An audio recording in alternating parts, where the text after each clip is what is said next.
لبیک یا حسین، لبیک یا حسین، لبیک یا حسین، لبیک یا حسین۔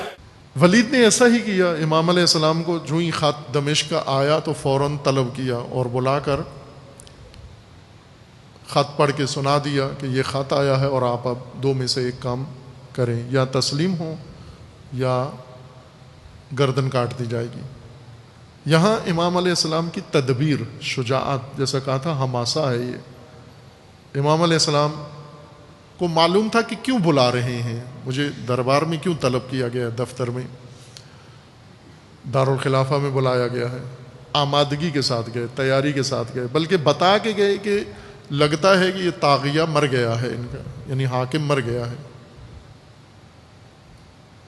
معاویہ ہلاک ہو گیا، یہ کہہ کر گئے دربار میں کہ لگتا ہے یہ ہو گیا ہے، بلانا مجھے اس بات کی علامت ہے، اور جا کے کہہ ہی دیا اس سے پہلے کہ وہ خبر دیں امام کو۔ امام نے انہیں کہہ دیا کہ لگتا ہے تمہارا طاغیہ دنیا سے چلا گیا ہے۔ انہوں نے کہا ایسا، یہ خبر آئی، یہ خط آیا ہے اور یہ اس کے اندر دستور لکھا ہے۔ خوب امام علیہ السلام نے یہیں سے مزاحمت آغاز کر دی، فوراً انکار کر دیا، یہ نہیں ہو سکتا، میں یزید کی بیعت نہیں کر سکتا، مجھ جیسا یزید جیسے کی بیعت نہیں کر سکتا، یہ ذہن سے نکال دو۔ انہوں نے کہا کہ اس صورت میں ہمیں دوسرا دستور ہے۔ امام نے فرمایا کہ ٹھیک ہے، آپ بھی انتظار کرو، میں بھی انتظار کروں گا، کل طلوع ہو جائے گی، اب رات ہے، صبح ہونے دو، صبح کے وقت ہم فیصلہ سب کے سامنے کر لیں گے کیا کرنا ہے۔ والی نے امام حسین علیہ السلام کی جب بات سنی، لب و لہجہ دیکھا، تیور دیکھے، تو اسے معلوم ہو گیا کہ مناسب وقت نہیں ہے کہ یہیں پر فیصلہ کروایا جائے۔ اسی پہلی ملاقات میں مروان مصر تھا کہ یہیں پر یہ موقع ہاتھ سے جانے مت دو، یہ گھڑی غنیمت ہے، یہ لوٹ کر تمہارے ہاتھ نہیں آئے گی اور تمہیں لینے کے دینے پڑ جائیں گے۔ اتنا فرق تھا دونوں کی رائے میں، دونوں کی سوچ میں۔ اصرار کیا، مروان نے شدید اصرار کیا، امام حسین علیہ السلام کے سامنے اصرار کیا، اور امام علیہ السلام نے اس کے اس گستاخی کا وہیں جواب بھی دیا، یا ابن الزرقا، اے زرقا کے بیٹے۔ زرقا مروان کی ماں تھی، بدنام عورت، زرقا نیلی آنکھوں والی مشہور تھی، اس کا چرچا اس عورت کا اسی نام سے تھا، نیلی آنکھوں والی۔ فساد کا اڈا تھا یہ مروان کی ماں، اور امام نے اسی نام سے، اس کی ماں کے نام سے اس کو یاد کیا۔ یہ نہیں کہا مروان ابن حکم، یا ابن الحکم نہیں کہا، یا ابن الزرقا، زرقا کے بیٹے، فاسد عورت کے بیٹے۔ تو مجھے روکنا چاہتا ہے، تو میرے لیے فیصلہ کر رہا ہے، تو کہنا چاہ رہا ہے کہ میری گردن اڑا دیں۔ پھر اس کے بعد امام علیہ السلام نے جو حق تھا اس کو ادا کیا۔ دوسرے دن پھر مدینہ کے اندر امام سے پھر اس کی مڈبھیڑ ہوئی، پھر ملاقات ہوئی گلی کے اندر، اور مروان نے پھر وہیں پر دھمکی دے دی کہ آپ فوراً تسلیم ہو جائیں، بیعت کر لیں ورنہ بہت برا ہوگا۔ اور امام علیہ السلام نے پھر دوبارہ اس کے لیے جو مناسب تھا وہ ادا کیا، وہ حق اس کا ادا کیا۔ امام کو بخوبی معلوم تھا، سارے لہجے امام کے تاریخ نے نقل کیے ہیں، محفوظ کیے ہیں، امام کس سے کس لہجے میں بات فرماتے تھے، کرتے تھے، دشمن سے کیا لہجہ اپنانا ہے، وہ لہجہ جو نہیں حسینیوں میں نظر نہیں آتا، عزاداروں میں نظر نہیں آتا، ہم لوگوں میں نظر نہیں آتا، حکمرانوں سے کس طرح بات کی جائے۔ ہم نے حسین ابن علی کو اسوہ نہیں مانا، وسیلہ بنایا ہے، وسیلہ ہیں، حسین وسیلہ ہیں۔ ایک وسیلہ ہے جنت جانے کا، ایک وسیلہ ہے اقتدار تک جانے کا، ایک وسیلہ ہے دعائیں قبول کرنے کا، ایک وسیلہ ہے حاجات پورا ہونے کا، ایک وسیلہ ہے خواہشات کے حصول کا، ایک وسیلہ ہے فلاں چیز کا. امام حسین ہمارے لیے وسیلہ ہیں، ہم نے وسیلہ بنایا ہے، جبکہ امام خدا نے امام بنایا ہے، خدا نے ان کو قدوہ بنایا ہے، اسوہ بنایا ہے. ہم نے وسیلہ بنایا ہے اور وسیلہ خوب استعمال کیا ہے.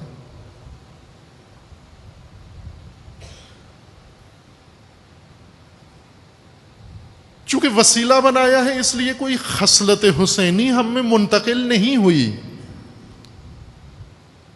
فائدے بہت اٹھا لیے نام حسین سے. اگر اسوہ منایا ہوتا، اگر قدوہ چنا ہوتا، اگر مقتدی مانا ہوتا تو کچھ خصائل عزادار حسین میں ہونی نظر آتی. ان میں ایک خصلت یہی لہجہ ہے امام کا، کس کے ساتھ کیسے بات کرنی ہے. اب توجہ کریں، بھائی کے ساتھ کیسے بات کرنی ہے. یہ بھائی جو ساتھ دینے کے لیے تیار نہیں ہے، روک رہے ہیں ہر قدم پر آ کر. کسی ایک لمحے میں بھی بھائی کو رنجیدہ نہیں کیا. جس نے بھی امام کو آ کر روکا، سمجھانے کی کوشش کی، دعائے خیر دی. ہر ایک کو کہا. جس کی سوچ امام کے بالکل 180 درجے مختلف تھی، اس کے ساتھ بھی گفتگو کا انداز امام کا بہت خوبصورت ہے. لیکن ولید کے ساتھ، مروان کے ساتھ نہ. جن کے ہاتھوں میں تلوار بھی ہے، اقتدار بھی ہے، جن کے ہاتھوں میں فوج بھی ہے، جن کے ہاتھوں میں سپاہ بھی ہے، اور جو جلاد بھی ہیں، جو انسان کش بھی ہیں، جو آل رسول کے دشمن بھی ہیں، جن کے اندر رحم نہیں ہے، بے رحم ہیں.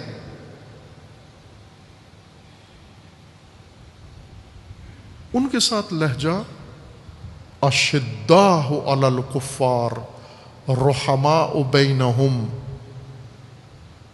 یہ شدت، یہ صلابت، یہ سولت، یہ انداز گفتگو کا. یبن الزرقاء،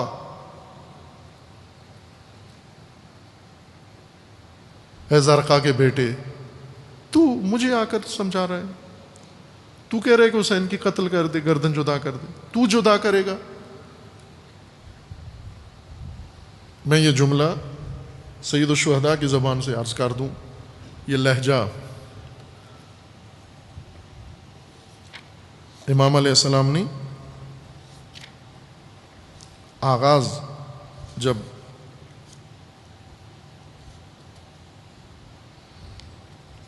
اپنی مزاحمت کا، نہضت کا آغاز کیا ان الفاظ کے ساتھ.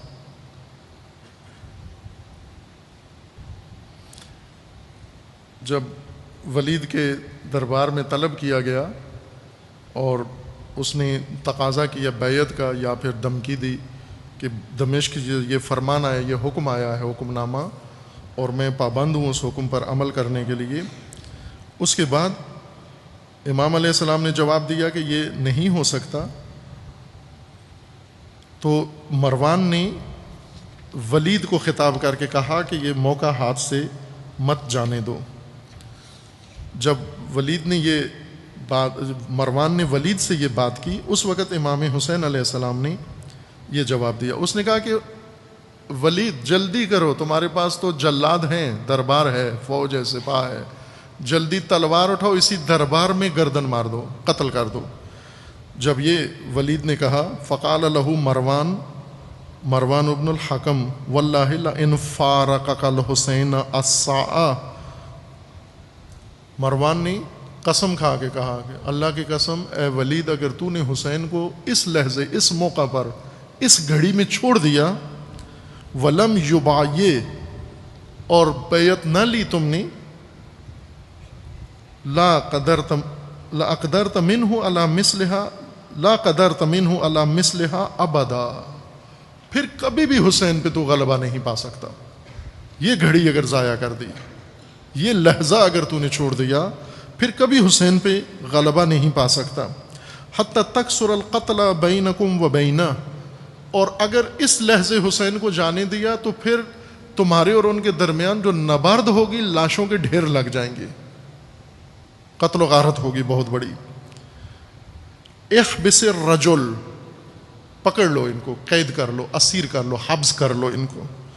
فلا یخرج من عندک حتی یہ مرد کو جانے مت دو، رجل کو جانے مت دو جب تک بیعت نہ کر لیں. او تضرب عنقہ، یا پھر گردن مار دو، گردن کاٹ دو.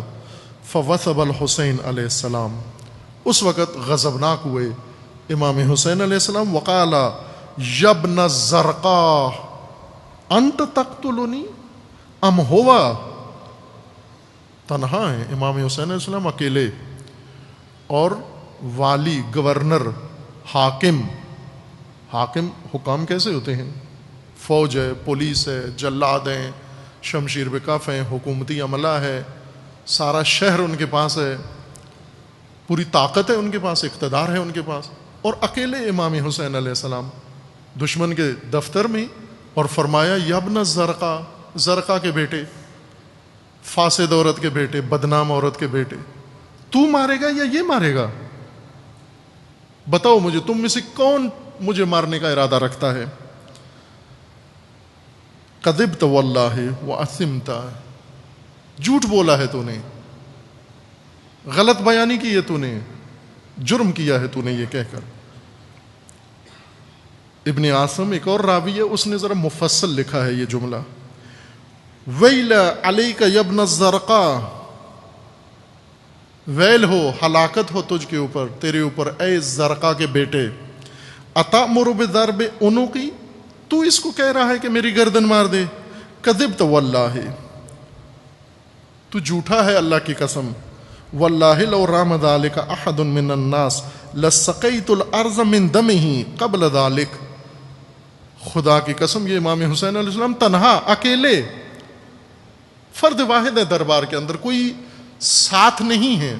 باہر بنو ہاشم کے روایات میں ہیں، بعض میں 18، بعض میں 30 جوان تھے.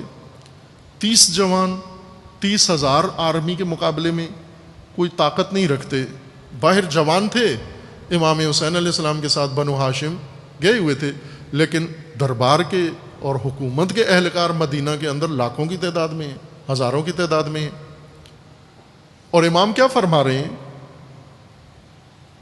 لو رام ذلک احد من الناس، جس کے دل میں یہ بات آ رہی ہے کہ حسین کی گردن کاٹ دینی ہے یہاں پر مدینہ میں، اس دربار کے اندر، لسقیت الارض من دمہ قبل ذلک، اس سے پہلے کہ تو ارادہ کر کے اٹھے حسین کے اوپر حملہ کرنے کے لیے، میں زمین کو تمہارے ناپاک خون سے سیراب کر دوں گا. وَإِن شِئْتَ ذَلِكَ فَرُمْ ضرب عنقی ان كنت صادقا، اگر سچا ہے، مرد کا بچہ ہے، تو اٹھ تلوار اٹھا. تو جو اس کو اکسا رہا ہے، تو خود تلوار اٹھا، میں دیکھتا ہوں تو کس طرح میری گردن مارتا ہے.